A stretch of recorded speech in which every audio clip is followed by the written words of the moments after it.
এই অগ্রগতির জন্য অনেক এলাকার মানুষ আমার কাছে হাত বাড়িয়েছেন, আর্থিক সাহায্য করেছেন এবং জমিয়ত উলামা হিন্দ থেকে একটা সাহায্য আমি পেয়েছিলাম। তাই কঠোর পরিশ্রমের উপরে এক অ্যাম্বুলেন্স এখানে ক্রয় করা হয়েছিল।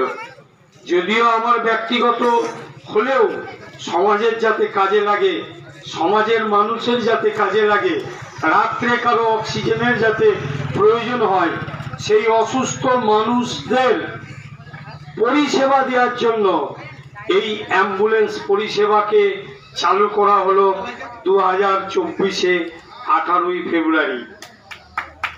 আমরা একটা লক্ষ্যে পৌঁছতে পেরেছি যে সমাজের বিভিন্ন স্তরে আজ যেমন এই দেশে আমরা হিন্দু, মুসলিম, খ্রিস্টান, শিখ, জৈন, পার্সি, এসসি, এসটি সকলে মিলেমিশে আমরা এক বৃন্তে দুটি কুসুম বসবাস করি, ঠিক তেমনি আমার কাছে কোনো রাজনৈতিক রং নয়, কোনো রাজনৈতিক দাতা নয়, একজন সমাজের মানুষ হয়ে আরবিতে যাকে বলা হয় খালকে খেদমত, মানে সমাজের বিভিন্ন স্তরে এই খালকে খেদমতটা সামাজিকভাবে মানুষের সেবায় নিয়োজিত করি, যে এটাকে আমি শেষ করব এবং এটা করতে করতেই যেন আমার প্রাণ চাই বা আমাকে একদিন মৃত্যু হয়তো হতে হবে, আমাকে হয়তো একদিন কবরস্থানে শায়িত হতে হবে, সেই লক্ষ্যেই হয়তো এই ভালো কাজটি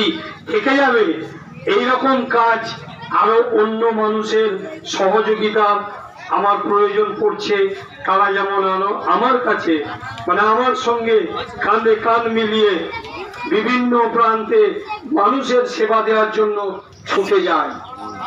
মানুষ যে যেমন কথাই বলুক, অনেক মানুষ অনেক মন্তব্য করে।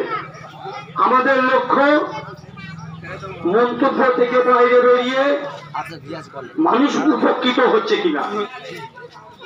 এই শিফা মানে সুস্থতা দান করা, এটা একটা আরবি শব্দ। আপনারা যেটা নাম দেখছেন যে শিফাটা কি, শেফা কি, শেফার আরবি শব্দ হচ্ছে সুস্থতা দান করা বা সুস্থতাই করে উঠে তোলা। এই নামকরণের ক্ষেত্রে এই অ্যাম্বুলেন্স পরিষেবা চালু হয়েছে। এই লক্ষ্যমাত্রা সকলের কাছে আমি বলবো, আমার জন্য দোয়া করুন, হিন্দু ভাইয়েরা আমার জন্য আশীর্বাদ করুন।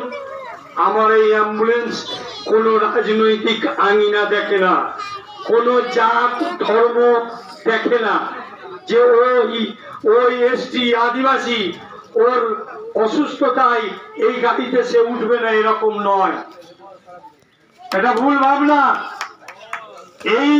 এই উদ্যোগ থেকে বুঝিয়ে দেওয়া যায় রাজনৈতিকের বাইরে সমাজের বিভিন্ন স্তরে ঢুকে বিভিন্ন মানুষের কাছে সব ধর্মের মিলনের সঙ্গে এই অ্যাম্বুলেন্স। তাই ভাই, আগামী দিনে আরো একটা অ্যাম্বুলেন্সের পদক্ষেপ নেওয়া হয়েছে। কারণ একটা যদি কলকাতায় চলে যাচ্ছে রুগী নিয়ে, আরেকটা মানুষ অসুস্থ হয়ে যাচ্ছে, তখন গাড়ি যোগান দেওয়া যাচ্ছে না।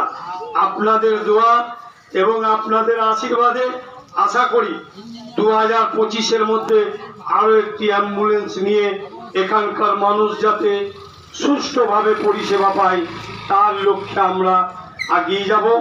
এই শিফা ওয়েলফেয়ার ট্রাস্টের উদ্যোগে আজকে যে কর্মসূচি, সেই কর্মসূচি আমরা শুরু করে দিয়েছি। আমি হযরত মৌলানা সোহরাব আলী খান সাহেবকে, শমীউদ্দিন সাহেব একটু দাঁড়িয়ে যাবেন, সোহরাব আলী খান সাহেবকে এখানে আসার জন্য এবং আপনার মূল্যবান স্বাধীনতার উত্তরে কিছু বক্তব্য রাখার জন্য আমি আপনাকে আহ্বান করছি। আপনি 2-4 কথা